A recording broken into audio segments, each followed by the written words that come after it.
नमस्कार बच्चों, एक बार पुनः आप सभी का स्वागत है ऑनलाइन क्लासेज में।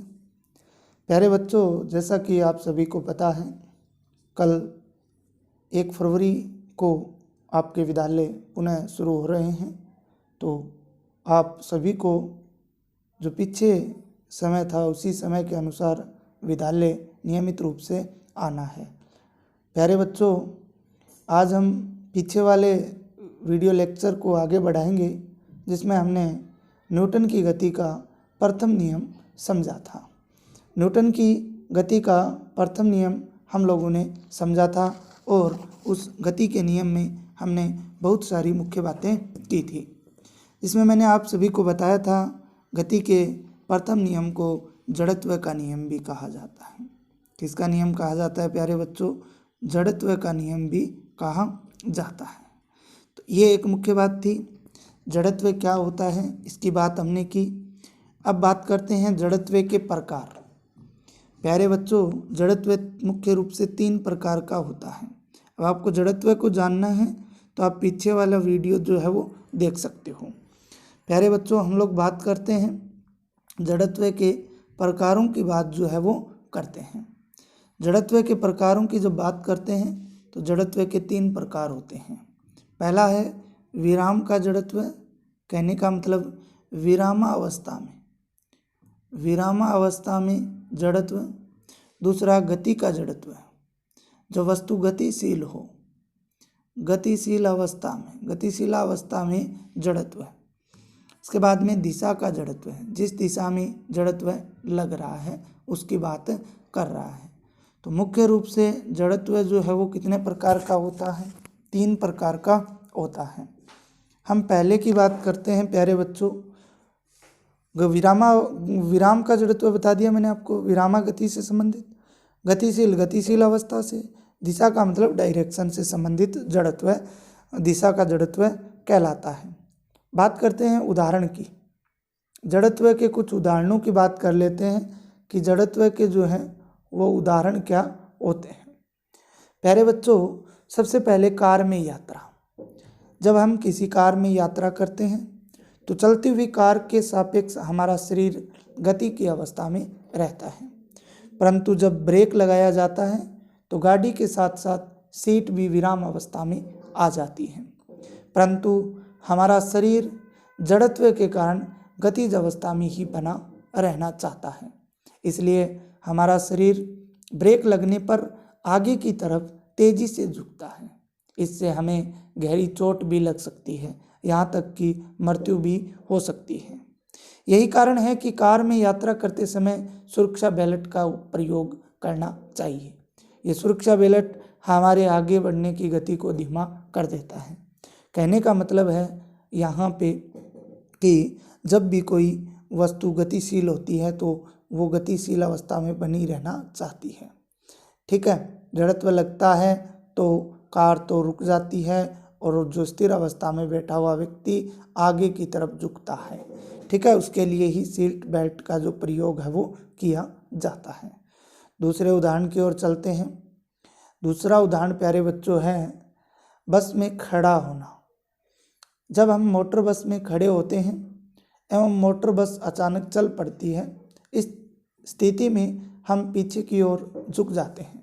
ऐसा इसलिए होता है क्योंकि मोटर बस के अचानक गति में आने से हमारा पैर जो मोटर बस के फर्श के संपर्क में रहता है वो गति अवस्था में आ जाता है, परंतु शरीर का ऊपरी भाग जड़त्व के कारण इस गति का क्या करता है? विरोध करता है। तो प्यारे बच्चों, एक मुख्य उदाहरण ये हुआ। इसके बाद में आगे बात करते हैं सेकंड लास्ट की। 4 उदाहरण है आपके। तीसरे उदाहरण की हम लोग जो है वो बात कर लेते हैं। प्यारे बच्चों, तीव्र मोड़ से गुजरती तेज गति की कार। जब कोई मोटर कार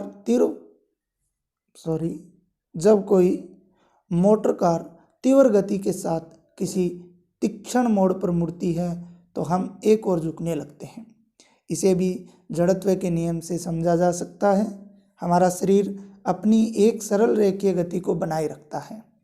जब मोटर कार की दिशा को बदलने के लिए इंजन द्वारा एक असंतुलित बल लगाया जाता है तब हम अपने शरीर के जड़त्व के कारण सीट पर एक ओर झुक जाते हैं। कहने का मतलब, यदि हम एक सरल रेखा में गति कर रहे हैं, यदि हम लोग सरल रेखा में गति कर रहे हैं, ठीक है, और अचानक हम लोग इधर मुड़ते हैं, जिस वाहन में हैं, मुड़ने पर हम भी सीट के इधर और झुक जाते हैं, जो जड़त्व के कारण होता है। अगला है प्यारे बच्चों, स्ट्राइकर से क्रेम की गोटी को मारना। जब हम स्ट्राइकर छड़ी होती है, ठीक है, जब हम स्ट्राइकर से क्रेम की छड़ी की सबसे निचली गोटी को अपनी अंगुलियों से तीर से क्षैतिज झटका देते हैं। स्ट्राइकर से मतलब जो क्रेम बोट होता है, ठीक है, ये इस प्रकार से गोटियों को मारना। जब हम स्ट्राइकर से क्रेम की ढेरी की सबसे निचली गोटी को अपनी अंगुलियों से मारते हैं, तीव्रता से क्षैतिज झटका देते हैं, तो स्ट्राइक निचली गोटी को तेजी से धक्का देता है। इस प्रकार हम देखते हैं कि केवल नीचे वाली गोटी शीघ्रता से ढेरी से बाहर आ जाती है। नीचे वाली गोटी के बाहर आ जाने से शेष क्रेम की गोटियां लंबवत नीचे गिरती हैं, बिखरती नहीं। ऐसा जड़त्व के कारण ही होता है। किसके कारण होता है? जड़त्व के कारण ही होता है। यही कारण है कि गति के प्रथम नियम को जड़त्व का नियम भी कहते हैं। बाह्य बल लगने के बाद भी कुछ वस्तुएं अपनी प्रवृत्ति के कारण जड़त्व में बनी रहती हैं। यह बल असंतुलित हो तब भी वह अपनी अवस्था में परिवर्तन करती है, विराम आती है या गतिमान हो जाती है। असंतुलित बल मैंने कल बताया था आपको, कोई भी वस्तु संतुलित बल से गति नहीं कर पाएगी। संतुलित बल से क्या नहीं कर पाएगी? गति जो है वो नहीं कर पाएगी। उसके लिए उसे अनबैलेंस्ड फोर्स की आवश्यकता होती है। किसकी आवश्यकता होती है? अनबैलेंस्ड फोर्स की आवश्यकता होती है। आगे बात करते हैं आज के इसी वीडियो में, एक पॉइंट की और बात कर लेते हैं, द्रव्यमान। प्यारे बच्चों, द्रव्यमान को अंग्रेजी में मास कहा जाता है। वो नहीं है ये जंतुओं वाला मास, ठीक है ना। किसको बोला जाता है? द्रव्यमान को अंग्रेजी में मास जो है वो बोला जाता है, और इसे हम लोग प्रदर्शित भी एम द्वारा करते हैं। प्यारे बच्चों, किसी वस्तु में उपस्थित पदार्थ की मात्रा को, किसी वस्तु में उपस्थित पदार्थ की मात्रा को उस वस्तु का द्रव्यमान कहते हैं। जितनी उस वस्तु के अंदर, हम अंतर भी समझेंगे, द्रव्यमान और बाहर में क्या होते हैं, दोनों में अंतर होता है, वो भी हम समझेंगे। इस कोई वस्तु है, इस वस्तु की यदि हम लोग बात करें, मान लीजिए कोई वस्तु है, इस वस्तु की यदि हम लोग बात करें,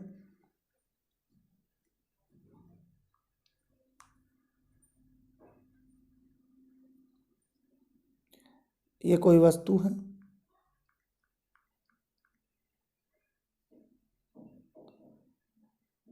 ठीक है। इस वस्तु की यदि बात करें तो किसी वस्तु में उपस्थित पदार्थ की मात्रा को उस वस्तु का द्रव्यमान कहते हैं। इस वस्तु में उपस्थित मात्रा को ही क्या बोला जाता है? उसका द्रव्यमान जो है वो कहा जाता है कि इसमें मात्रा कितनी है, उसी को हम द्रव्यमान बोलेंगे। द्रव्यमान किसी वस्तु की जड़त्व का माप होता है। ये भी आपको लाइन जो है वो याद रखनी है। इसे ग्राम, जी या किलोग्राम में मापा जाता है। एम से इसे प्रदर्शित किया जाता है, एम से प्रदर्शित किया जाता है, और इसे ग्राम या फिर किलोग्राम में जो है वो मापा जाता है। द्रव्यमान किसी वस्तु के जड़त्व का माप जो है वो होता है। प्यारे बच्चों, आगे वाले वीडियो के अंदर हम लोग जड़त्व और द्रव्यमान में अंतर की बात करेंगे कि जड़त्व और द्रव्यमान में डिफरेंस क्या होता है। Difference between mass and inertia की जो है वो हम लोग बात करेंगे कि किस प्रकार से इनके अंदर जो है वो कौन कौन से अंतर जो है वो पाए जाते हैं। तो difference between mass and inertia. तो प्यारे बच्चों, इस प्रकार से हमारा ये आज का वीडियो लेक्चर यहीं पर समाप्त होता है। आप लोग आगे वाले वीडियो तक पढ़ते रहें, मस्त रहें और व्यस्त रहें। बहुत बहुत